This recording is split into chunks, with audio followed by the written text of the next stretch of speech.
Baghdad کے پرانے شہر میں ایک نیک دل سوداگر رہتا تھا۔ نام تھا یوسف بن عبداللہ۔ وہ خوشبوئیں، کپڑے اور قیمتی ریشم بیچتا تھا۔ لوگ کہا کرتے تھے کہ یوسف کے ترازو میں جھوٹ نہیں ہوتا اور اس کی زبان پر ہمیشہ اللہ کا نام رہتا ہے۔ یوسف کی بیوی زینب ایک صابر اور دیندار عورت تھی۔ دونوں کی زندگی ایمان اور شکر سے بھری ہوئی تھی۔ ایک دن یوسف کا پرانا دوست عمران آیا۔ وہ مصر سے آیا تھا، بہت مالدار بن چکا تھا۔ اس نے کہا، یوسف تم اب بھی اسی چھوٹی دکان پر ہو؟ میں نے چالاکی سے بہت دولت کمائی ہے، ایمان سے پیٹ نہیں بھرتا۔ یوسف نے مسکرا کر کہا، عمران، رزق اللہ دیتا ہے، میں اپنی دیانت نہیں بیچ سکتا۔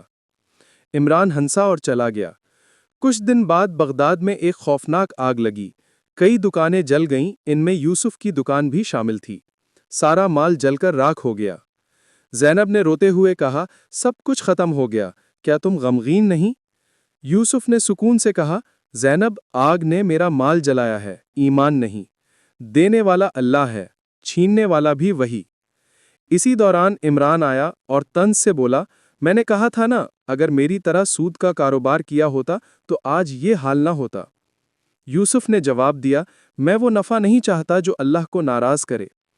ایک دن یوسف مسجد سے واپس جا رہا تھا۔ راستے میں ایک بوڑھا فقیر ملا۔ فقیر میں کہا، بیٹا، 3 دن سے بھوکا ہوں، اللہ کے نام پر کچھ دے دے۔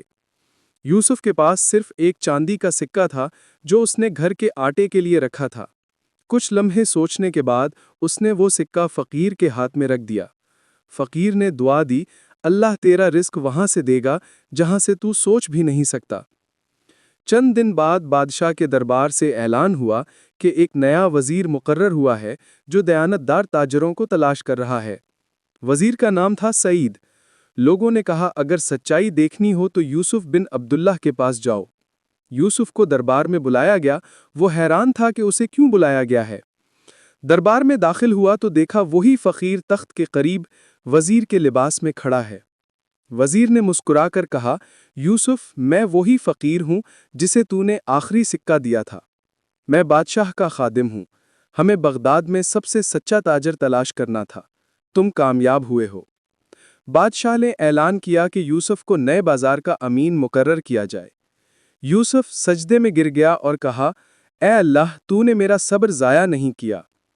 اب یوسف کے پاس دولت بھی آ گئی، عزت بھی، مگر اس کے دل میں پہلے جیسی نرمی اور شکر باقی رہا۔ اس نے مسجد کی مرمت کروائی، غریبوں کے لیے کھانا رکھا اور ہر جمعے لوگوں کو نصیحت کرتا رہا۔